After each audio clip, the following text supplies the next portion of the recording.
All right, quick episode today. We recorded an exciting episode with Dr. Yosef Sokol, and they'll be coming next week.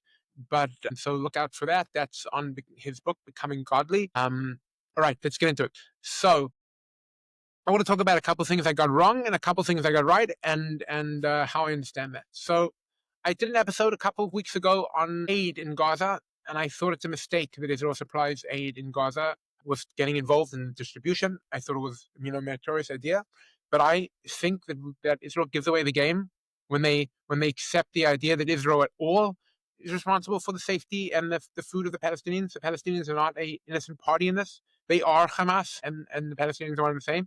And so the strategy just became to undermine all of that aid. And for some reason, the UN is completely in cahoots with them with that. So there was just no way that was going to work out. And now Israel is acquiesced, and now the aid goes back in, and it supports Hamas. And so it's so crazy. I'm watching Arab states dropping aid on Gaza. Who's checking what's in those drops? Do we not assume that in those airdrops are weapons? This is totally insane. In a time of a war, that the airdrop should be on the enemy. I heard someone go on Pierce the other day. He's like, would you be proud of this? How could the Israelis be proud of this? Yeah, I'm proud of this. I'm proud of total war on the Palestinian people until they surrender. That's what I'm proud of. Absolutely. The Palestinian people do not care about the lives of their children, because if they did, they would end this war. They can end this war very simply by surrendering. The war, then you lose territory and you lose the ability to continue fighting. That's it. Otherwise, the war goes on. All right, on that. Now, I want to talk about what I got wrong. I was very anti-tariffs, and I thought that that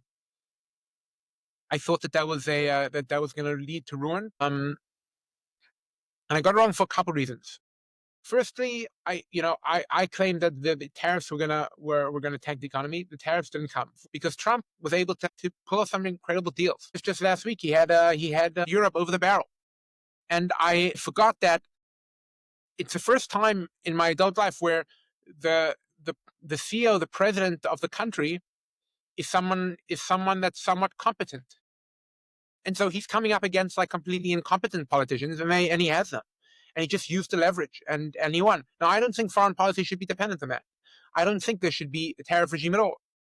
But it did okay. And now the question is, I think the economy would be doing better without tariffs. But it's not. It's impressive what he pulled off. And so I have to admit that I thought that this was going to turn out very bad, and it looks like it will not. And that's going to be something to be like very. That's going to be something that's going to be studied, and we should really understand why that is. All right. So this Mondani fellow, Matt Bush made a really important point about this Mondani guy. A very, very interesting point. He went to his hometown in Uganda to celebrate his wedding. He's going to be the mayor of New York. Like, I'm not saying that's wrong, that's illegal, but they're seeing something very not proud of America, of the people that want to take over these cities. He said he's like to bring a third world perspective. We don't want a third world perspective.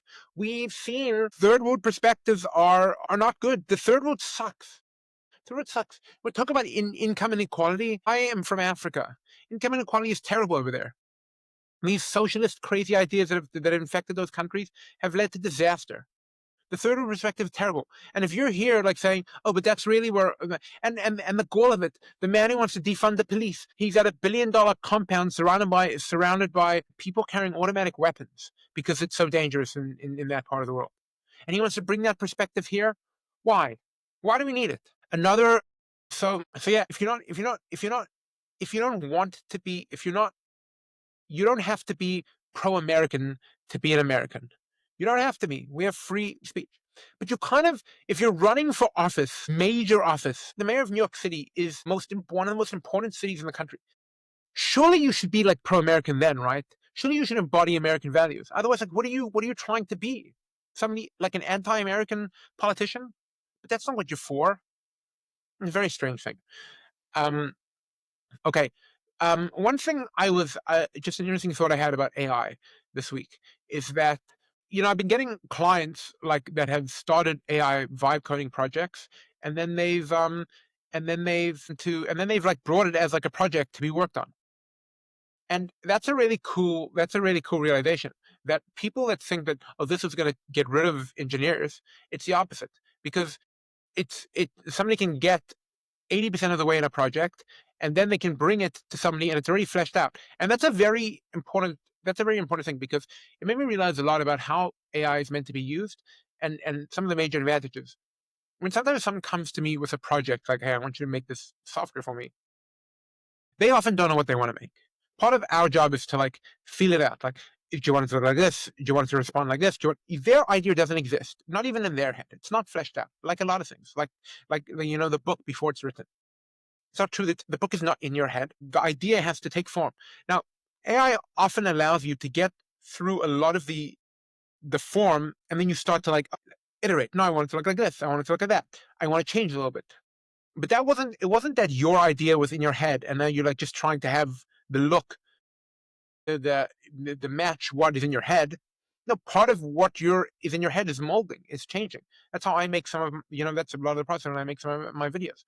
Really, what I'm saying is that it allows somebody to fully flesh out their idea before they have to make a huge financial commitment. And that will allow people to make lots of ideas, and then most of them will stink. But the ones that do not, the ones that have potential, then they can be iterated over. And that will create more software. So thank God for this AI stuff. And we're lucky to be in the future. That'll do it for today, guys.